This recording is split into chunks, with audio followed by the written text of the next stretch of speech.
നേരെ തൊടുപുഴയിലേക്കാണ്. അവിടെ cooperative law കോളേജിൽ ആത്മഹത്യാ ഭീഷണി മുഴക്കി പ്രതിഷേധിക്കുകയാണ് 30ഓളം വരുന്ന വിദ്യാർത്ഥികൾ. കോളേജ് കെട്ടിടത്തിന് മുകളിൽ കയറിയാണ് സമരം. ഈ പ്രതിഷേധിക്കുന്നതിനിടെ കുറച്ചു നേരമായി ഈ കുട്ടികൾ പ്രതിഷേധിക്കാൻ തുടങ്ങിയിട്ട് ഈ പ്രതിഷേധത്തിനിടെ ഒരു കുഞ്ഞ് കുഴഞ്ഞു വീണു എന്ന് വേണം മനസ്സിലാക്കാൻ. ആ കുഞ്ഞിനെ ഇപ്പോൾ വിദ്യാർത്ഥിയെ ഇപ്പോൾ ആശുപത്രിയിലേക്ക് കൊണ്ടുപോവുകയാണ്. പ്രാഥമികമായ ചികിത്സ നൽകാൻ വേണ്ടി പ്രിൻസിപ്പലുമായി വിദ്യാർത്ഥി സംഘടനകളുടെ നേതാക്കളും മറ്റും സംസാരിച്ചു വരികയാണ്.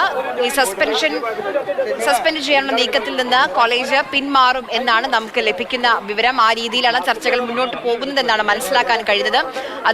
അതുമായി ബന്ധപ്പെട്ട ഒരു ഔദ്യോഗികമായ വിശദീകരണം ഉടൻ തന്നെ നമ്മൾ പ്രതീക്ഷിക്കുന്നുണ്ട്. ജെയിനിലേക്ക് പോവുകയാണ്. ജെയിൻ, ഇപ്പോൾ എന്താണ് സംഭവിക്കുന്നത്?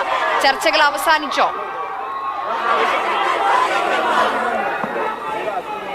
ചർച്ചകൾ അവസാനിച്ചിട്ടില്ല ആര്യ. പക്ഷേ ഈ സമരം ചെയ്തിരുന്ന ഈ കെട്ടിടത്തിന്റെ മുകളിൽ നിന്നിരുന്ന ഒരു കുട്ടി പെട്ടെന്ന് കുഴഞ്ഞു വീണു. ആ കുട്ടിയെ ഇപ്പോൾ ആശുപത്രിയിലേക്ക് മാറ്റുന്നതിനുള്ള നടപടികൾ ആരംഭിച്ചിട്ടുണ്ട്. നമ്മൾ നേരത്തെ തന്നെ സൂചിപ്പിച്ചിരുന്നതാണ്, നല്ല ചൂടുള്ള ഒരു സമയമാണ്. ഈ കുറേ നേരമായി ആ കെട്ടിടത്തിന്റെ മുകളിൽ ഈ വിദ്യാർത്ഥികൾ ഇരിക്കുന്നു. സ്വാഭാവികമായും ഇവർ മനഃപൂർവ്വം താഴേക്ക് ചാടാൻ ശ്രമിച്ചില്ലെങ്കിൽ പോലും ഒരു ഇത്തരത്തിലുള്ള അപകടങ്ങൾ ഉണ്ടാകാൻ സാധ്യതയുണ്ട്. അത് തീർച്ചയായിട്ടും വലിയ ദുരന്തത്തിലേക്കൊക്കെ കാര്യങ്ങൾ നയിക്കാം. എന്തായാലും ഇപ്പോൾ തൊടുപുഴ ഡിവൈഎസ്പിയുടെ നേതൃത്വത്തിൽ പ്രിൻസിപ്പളുമായി ചർച്ച നടത്തുന്നുണ്ട്. പക്ഷേ ഇതുവരെ ഒരു സമന്വയത്തിന്റെ പാതയിലേക്ക് എത്തിയിട്ടില്ല എന്നുള്ളതാണ് മനസ്സിലാക്കുന്നത്. അല്പസമയം മുമ്പ് ഈ ആംബുലൻസിൽ നിന്ന് മൈക്ക് ഉപയോഗിച്ചുകൊണ്ട് ഈ വിദ്യാർത്ഥികൾക്ക് മുന്നറിയിപ്പ് നൽകിയിരുന്നു. ഇത്തരത്തിൽ അപകടമുണ്ടാകാൻ സാധ്യതയുണ്ട്, ചൂടുള്ള സമയമാണ്, ഡീഹൈഡ്രേറ്റഡ് ഒക്കെയായി വിദ്യാർത്ഥികൾ കുഴഞ്ഞു വീഴാൻ സാധ്യതയുണ്ട്. അപ്പോൾ അത് മുന്നിൽ കണ്ടുകൊണ്ട് നിങ്ങൾ സുരക്ഷ ഉറപ്പാക്കി അവിടെ നിലയുറപ്പിക്കണം എന്നൊരാവശ്യം പോലീസിന്റെ ഭാഗത്തു നിന്ന് അവർക്കൊരു മൈക്ക് അനൗൺസ്മെന്റിലൂടെ നൽകിയിരുന്നു. അതിനിടയിലാണ് ഒരു കുട്ടി അവിടെ കുഴഞ്ഞു വീണത്. ഒരു സ്ട്രക്ചർ ഉപയോഗിച്ച് മുകളിലത്തെ നിലയിൽ നിന്ന് കുട്ടിയെ താഴത്തേക്ക് എത്തിച്ച് ഇപ്പോൾ ആശുപത്രിയിലേക്ക് കൊണ്ടുപോയിട്ടുണ്ട്. എന്തായാലും ഈ സമരം അതിതീക്ഷ്ണമായി തന്നെ ഇപ്പോഴും തുടരുകയാണ്. യാതൊരു വിട്ടുവീഴ്ചയ്ക്കും ഇതുവരെ വിദ്യാർത്ഥികൾ തയ്യാറായിട്ടില്ല. ഏതാണ്ട് 30ഓളം കുട്ടികളാണ് ഈ കെട്ടിടത്തിന്റെ മുകളിൽ ഇപ്പോൾ നിലയുറപ്പിച്ചിരിക്കുന്നത്. അവരുടെ ആവശ്യം അവർക്കെതിരെയുള്ള നടപടി പിൻവലിക്കുകയും ഈ മാർക്ക് ദാനവുമായി ബന്ധപ്പെട്ട് ക്രമക്കേട് നടത്തിയ പ്രിൻസിപ്പൽ രാജിവെക്കുകയും ചെയ്യണം എന്നുള്ളൊരു ആവശ്യമാണ് അവർ മുന്നോട്ട് വെച്ചിരിക്കുന്നത്. ആ കാര്യത്തിൽ ഒരു വിട്ടുവീഴ്ചയ്ക്കും തയ്യാറല്ല എന്നുള്ളതാണ്. ഇപ്പോഴും ചർച്ച പല ഘട്ടത്തിൽ പ്രിൻസിപ്പലിൻ്റെ റൂമിൽ അടക്കം നടക്കുന്നുണ്ട്. പക്ഷേ ഇതുവരെ ഒരു സമന്വയത്തിലേക്ക് കാര്യങ്ങൾ എത്തിയിട്ടില്ല എന്നുള്ളതാണ്. ഈ മുകളിൽ നിൽക്കുന്ന കുട്ടികൾക്ക് പുറമെ താഴത്ത് വിദ്യാർത്ഥികൾ പ്രതിഷേധിക്കുന്നുണ്ട്. അതോടൊപ്പം തന്നെ പ്രിൻസിപ്പലിൻ്റെ റൂമിൻ്റെ മുന്നിലും വലിയ പ്രതിഷേധം നടക്കുന്നുണ്ട്.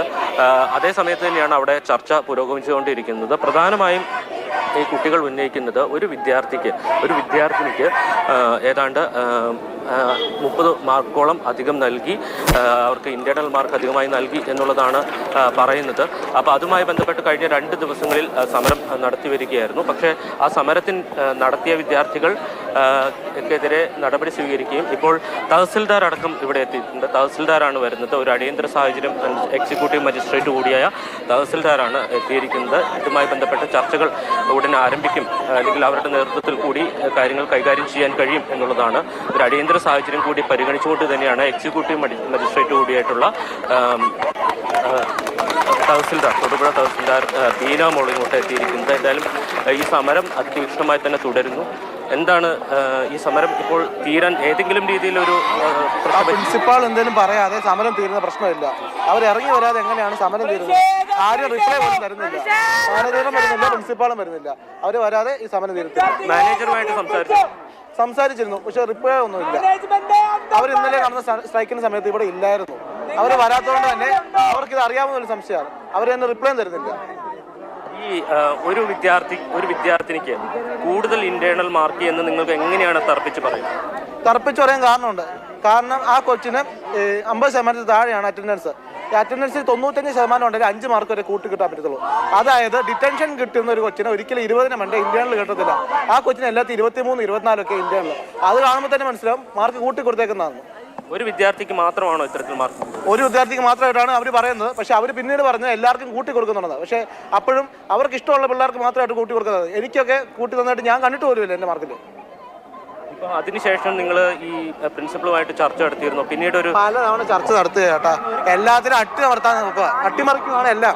റാഗിങ് നടന്നു എന്ന പരാതി വരെ അവർ ഇന്ന് രാവിലെയാണ് പറയുന്നത് ഒരു പരാതി കിട്ടിയിട്ടുണ്ട്, റാഗിങ് നടന്നു പറഞ്ഞത്. ഇവിടെ റാഗിങ് ഒന്നും നടന്നിട്ടൊന്നും ഇല്ല. അങ്ങനെ ഒരു കോളേജ് അല്ലേ ഇത്? ഞങ്ങൾ ഇവിടെ പഠിക്കുന്നതല്ലേ, ഞങ്ങൾക്ക് അറിയത്തില്ലേ. വിദ്യാർത്ഥികളുടെ നിലപാട് കൃത്യമായി അവർ പറയുന്നുണ്ട്. പക്ഷേ മാനേജ്മെന്റിന്റെ ഭാഗത്തുനിന്ന് ഒരു വിശദീകരണവും ഇതുവരെ ഉണ്ടായിട്ടില്ല ആര്യ. എന്തായാലും ഇപ്പോൾ പോലീസ് ഉദ്യോഗസ്ഥർ അടക്കം അകത്ത് ചർച്ച നടത്തുന്നുണ്ട്. ഈ സമവായത്തിലേക്ക് എത്തും എന്ന് പ്രതീക്ഷിക്കാം. ഇപ്പോൾ ഈ കോളേജിന്റെ അകത്ത് ഈ പ്രിൻസിപ്പലിന്റെ റൂമിന്റെ വാതയ്ക്ക് വലിയ പ്രതിഷേധം നടക്കുന്നുണ്ട്. അതിന്റെ അകത്താണ് ചർച്ച നടത്തുന്നത്. ഓരോ വിഷയത്തിലും വളരെ നിഷേധാത്മകമായ നിലപാട് മാനേജ്മെന്റും പ്രിൻസിപ്പളും സ്വീകരിക്കുന്നു എന്നുള്ളതാണ് കുട്ടികളുടെ ഒരു നിലപാട്. എന്തായാലും ഇവിടെ ഒരു അടിയന്തര സാഹചര്യം നേരിടാനുള്ള എല്ലാ ക്രമീകരണങ്ങളും ഒരുക്കിയിട്ടുണ്ട്. അതുമായി ബന്ധപ്പെട്ട നടപടികൾ ഫയർഫോഴ്സിന്റെ ഭാഗത്തുനിന്നും അതോടൊപ്പം തന്നെ പോലീസിന്റെ ഭാഗത്തുനിന്നും സ്വീകരിച്ചിട്ടുണ്ട്. ഈ സമീപ പ്രദേശത്തുള്ള പോലീസ് സ്റ്റേഷനുകളിൽ നിന്നുള്ള SIമാർ അടക്കം CIമാർ അടക്കം കൂടുതൽ ഫോഴ്സ് സ്ഥലത്തേക്ക് എത്തിയിട്ടുണ്ട്. നമുക്കിപ്പോൾ കോളേജ് പ്രിൻസിപ്പളിന്റെ മുന്നിൽ അല്ലെങ്കിൽ ആ ഓഫീസിന് മുന്നിൽ നടക്കുന്ന സമരത്തിലെ ദൃശ്യങ്ങളിലേക്ക് അല്പസമയത്തിനകം പോകാൻ കഴിയും. എന്തായാലും ഈ ഘട്ടത്തിൽ അവർ പ്രതികരിക്കാൻ തയ്യാറായിട്ടില്ല.